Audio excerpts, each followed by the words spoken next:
Vai agora para outro assunto. Por 8 votos a 3, o Supremo Tribunal Federal decidiu hoje que as restrições a indicações políticas previstas na lei das estatais são, sim, constitucionais, ou seja, elas permanecem, mas não tanto. Reportagem de Carol Rosito. Pela decisão, mantém-se a quarentena de 3 anos para que dirigentes partidários assumam cargos de direção em conselhos administrativos de empresas públicas. Também fica vedada a participação de ministros, secretários e parlamentares em altos cargos dessas companhias. O fim das restrições impostas pela legislação era de interesse do Planalto, com o objetivo de abrir caminho para encaixar aliados nos postos de direção. A lei das estatais foi aprovada pelo Congresso em 2016, em meio aos escândalos de corrupção envolvendo empresas públicas descobertas pela Operação Lava Jato. O STF decidiu, no entanto, que devem ser mantidas indicações feitas pelo governo Lula e por outros gestores após o ministro Ricardo Lewandowski proferir, em março de 2023, medida liminar derrubando as restrições previstas na lei. A avaliação do colegiado foi de que, passado um ano das nomeações, a saída dos atuais gestores criaria instabilidade no serviço público. Assim, nomes como Aloysio Mercadante, atual presidente do BNDES, e Jean Paul Prats, da Petrobras, poderão permanecer no cargo. À época, relator do caso, Lewandowski votou para afastar os dispositivos sob o argumento de que as proibições previstas seriam inconstitucionais. Após o voto do relator, o ministro André Mendonça pediu vista e interrompeu o julgamento. Lewandowski concedeu então a liminar mantendo a quarentena suspensa até que o julgamento terminasse. Deixa eu dar agora meu agradecimento e boa noite ao próximo convidado, participante da roda. Agradeço ao Fernando Soares, ex-secretário de Coordenação e Governança das Estatais no governo Michel Temer. Boa noite, Fernando. Boa noite, William. Fernando, seu nome é ligadíssimo à lei da qual nós estamos tratando. O resultado de hoje mantém o que você ajudou a elaborar lá atrás intacto? William, o que foi em discussão no Supremo Tribunal Federal foi o artigo 17, que fala das limitações às indicações para as empresas estatais, particularmente os requisitos, mas mais particularmente as vedações.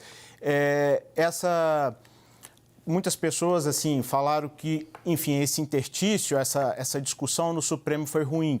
Por um lado pode ter sido, mas por outro foi bom para demonstrar efetivamente a constitucionalidade da lei e a força da lei. E, enfim, volta-se sim àquela perspectiva do artigo 17, né, da indicação para os administradores das empresas estatais, né, os conselheiros de administração e os diretores, que foi aprovada lá em meados de 2016. É isso?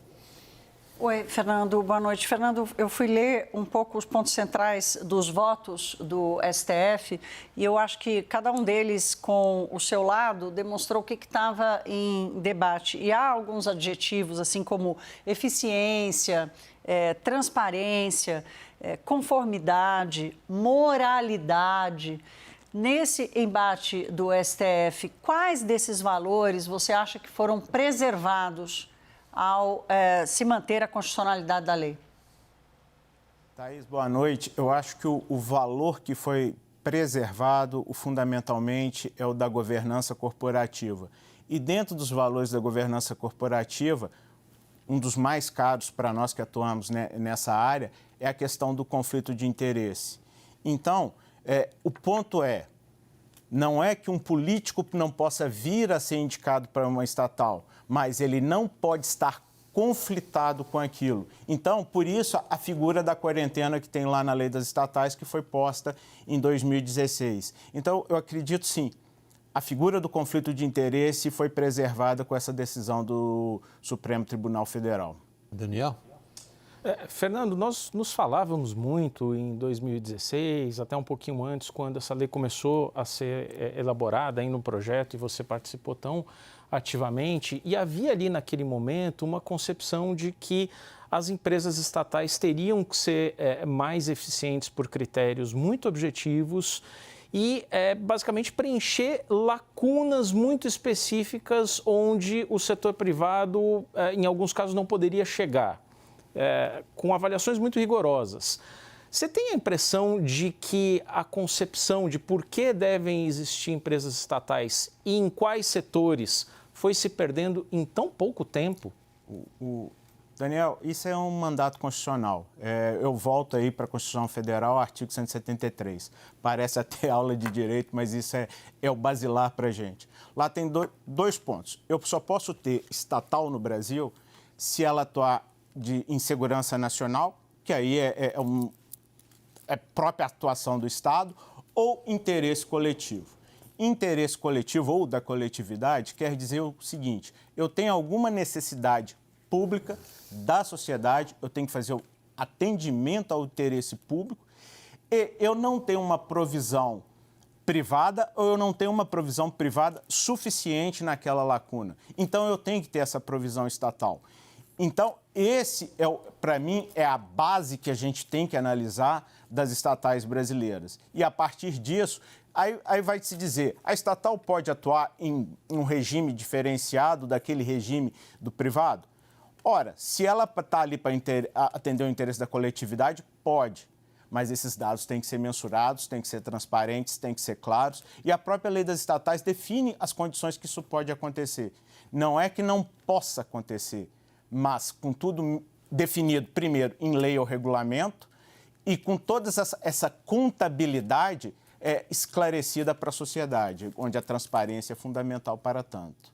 Fernando, é sempre muito curioso para nós, principalmente se a gente voltar o nosso reloginho para trás um pouco. Voltar lá para aquela parte daquele período da nossa história, que não está tão longe assim, né? Pouquinho mais de 10 anos, no qual você participou tão ativamente na elaboração dessa lei.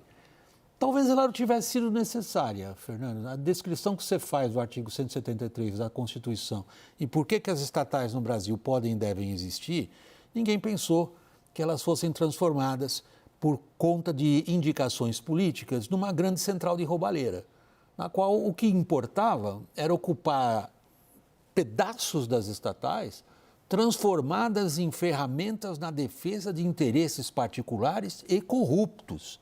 O que a gente viu acontecer nas estatais foi uma destruição do seu papel, o que significa, de qualquer ponto de vista, um escândalo monumental, talvez o maior escândalo de corrupção da história do Brasil. Foi esse que a gente viu quando você passou a elaborar a lei das estatais. Em outras palavras, as leis das estatais veio para tapar um buraco.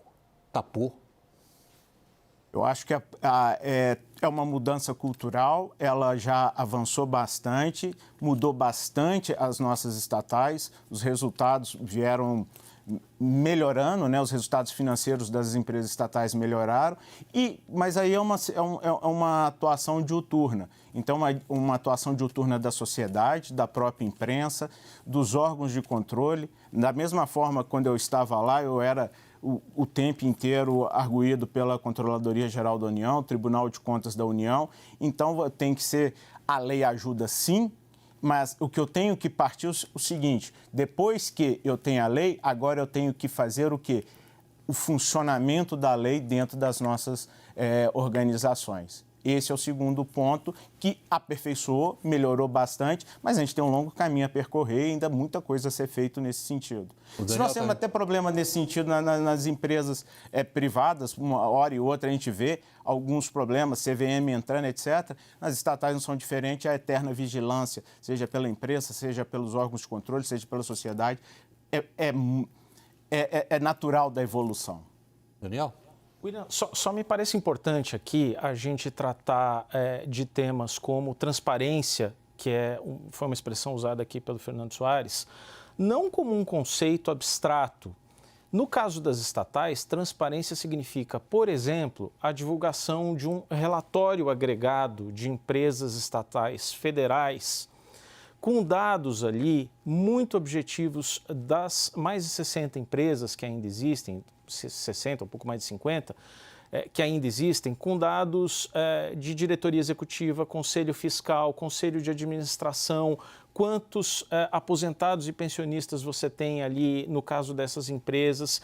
Esse era um relatório que foi introduzido junto com a lei e que foi descontinuado. Você não tem mais hoje a divulgação desse relatório. E é através desse relatório, por exemplo, que rapidamente, quando essa liminar de Ricardo Lewandowski foi dada ainda no ano passado, que a gente levantou, quem tinha interesse, nós da imprensa levantamos rapidamente ali, que a soma das empresas estatais que ainda existem resultam em 484 cargos por indicação do presidente da República ou dos ministérios, de conselheiros fiscais ou de administração e de diretoria executiva. E aí a gente está falando de muito mais do que, digamos, Aloysio Mercadante do BNDES, Jean Paul Prats na Petrobras, que são casos mais emblemáticos. Quando a gente vai para a Companhia Docas do Rio Grande do Norte, a gente está falando de feudos políticos muito específicos em que normalmente o indicado para a diretoria ou para o conselho fiscal é ligado a um deputado, a um senador, a um prefeito, a um ex-governador. E é esse tipo de mapeamento que deixou de ser feito com a falta de transparência, que eu repito, não é um conceito abstrato. Se manifesta, por exemplo, em um relatório anual que não é mais divulgado. Você mantém a afirmação que melhorou muito, então, Fernando? Eu acredito que melhorou. É ver aí a questão do econômico mesmo. Você vai ver os dados estatísticos, contábeis, financeiros, mas eu concordo com o Daniel. A melhor maneira da gente aferir o comportamento das nossas estatais, e não só as federais, que isso migre também para os estados, é sim a transparência dos dados, as informações e a cobrança que tudo aquilo que esteja lá na lei das estatais, inclusive no que tange a execução das políticas públicas, seja repassado para a sociedade. Então, se uma empresa estatal, digamos, ela tenha alguma prejuízo mesmo, do ponto de vista financeiro, mas ela tem um índice para a execução de uma política pública que ela é bem executada, eu teria uma resposta para isso. O que eu não posso é não ter resultado financeiro e não ter execução adequada da política pública e não ter efetividade da política pública. Que aí eu tenho que me perguntar qual que está sendo a finalidade da empresa estatal. Uma das duas coisas ela tem que entregar para a sociedade. É isso. William, eu quero chamar a atenção aqui para um ponto que me preocupa, que é a modulação da decisão do STF, que mantém aqueles indicados que já estão nos cargos, né, que foram feitos pelo governo, porque o que a gente vai assistir é um período de tomadas de decisão numa empresa do tamanho da estatal, do tamanho da Petrobras, que podem levar a estatal a voltar a ter prejuízos ou ter perda de rentabilidade, perda de resultados por causa dessas escolhas. Hoje, a Petrobras tem tomado decisões que têm sido apontadas por especialistas, por economistas, pelo mercado, de absoluto conflito com os interesses da companhia, que são decisões que já no passado deram errado, que não tem a ver com o núcleo daquilo que a Petrobras faz de melhor, essa volta da Petrobras a atuar em todos os setores onde só davam prejuízo e onde foram abertos vários canais de corrupção, como você lembrou aqui. Então, assim, existe uma chancela do Supremo Tribunal Federal. Por um lado, ele garante a constitucionalidade e, por outro, ele chancelou uma equipe que está nas estatais e numa empresa como a Petrobras, tomando decisões, desviando a Petrobras desses resultados positivos que o Fernando chamou a atenção aqui, mas agora a gente vai ter que sentar e esperar para ver o que vai acontecer. Quer dizer, não há nenhum mecanismo, que afinal de contas a lei é ok, ela é constitucional, mas quem está lá vai continuar tomando decisão e as decisões que foram tomadas até agora, chanceladas pela liminar do STF, elas vão continuar sendo tomadas e vão levar a companhia para um lugar certamente mais equivocado e menos rentável e menos transparente do que havia antes. Daniel, como é que caiu em Brasília essa decisão? Daria para chamá-la de salomônica do STF? Veja, William, no começo aqui das observações do Fernando, a gente comentava como que esse interregno aqui dado pelo STF ajudou a calibrar um pouco as decisões, porque você vai lembrar que quando o Ricardo Lewandowski, lá no início de 2023, início do governo Lula III, deu a liminar contra esse dispositivo da lei das estatais, houve ali até uma tentativa do governo de encaminhar, e havia um clima no Congresso favorável a isso, para modificar a lei das estatais. Portanto, a gente não dependeria nem mais do STF, certo? O governo encaminharia um projeto e isso seria apreciado ali, começaria até pelo Senado, depois passaria pela Câmara, presumivelmente sem nenhum problema. Houve tanta crítica, tanta objeção à forma como o governo e o próprio judiciário estavam conduzindo o processo, que ficou muito desgastante politicamente para o Congresso lidar com esse assunto. Então, todos os sinais passaram a ser, de Rodrigo Pacheco, por exemplo, de que não adiantaria mandar esse tema para o Senado, porque o Senado não iria mexer. O custo, o desgaste do governo perante a opinião pública e, por consequência do Congresso, ficou tão alto que o Congresso botou um freio e o Rodrigo Pacheco disse, olha, não adianta mandar esse projeto mais. Então, o STF também percebeu um pouco isso e, por isso, a decisão salomônica é verdade, mas que, para frente, pelo menos, impede grandes recuos na lei das estatais. Fernando, você que participou desde o início na elaboração dessa peça de legislação, quando você olha o que aconteceu hoje, alguém deu uma meia trava no que estavam fazendo? O que eu acredito que, enfim, houve essa discussão, abriu-se essa discussão, o Daniel foi muito feliz, teve a atitude da sociedade perante a questão da lei das estatais, percebeu-se que a lei das estatais era importante, e aí sim, você tem um delay para tomada de decisão, um pouco que o Pedro falou agora há pouco, que a gente não pode ter naquela atitude do Rio Grande do Sul. Mas exatamente isso, voltou-se ao estado original da lei, a sua primeira pergunta. O artigo 17 foi mantido e principalmente a questão do conflito de interesse, que seja doravante, né, dos próximos indicados, vai acontecer. Mas a Thaís, William, se me permite, falou uma coisa muito relevante, aí a questão particularmente da Petrobras e dos resultados. É outra discussão que a gente eu acho que tem que começar no Brasil, pela figura jurídica da empresa estatal no Brasil, do ponto de vista constitucional e legal. Eu tenho um objeto, que é a empresa estatal, atendendo a dois objetivos. Então, eu tenho uma empresa estatal que tem que ter um objetivo de política pública, até pelo mandato constitucional, e tem um capital aberto em bolsa. Então, essa é uma discussão que eu tenho que fazer. Eu consigo alinhar todos esses objetivos numa organização empresarial? Historicamente, não. Então, essa é uma pergunta que a gente tem que começar a se fazer no Brasil. Ou então conseguir uma solução clara, transparente, para algo que ainda não foi definitivamente regulado e precisa ser regulado. Você jogou a pergunta num outro plano, bem abrangente, Fernando. Eu agradeço muito.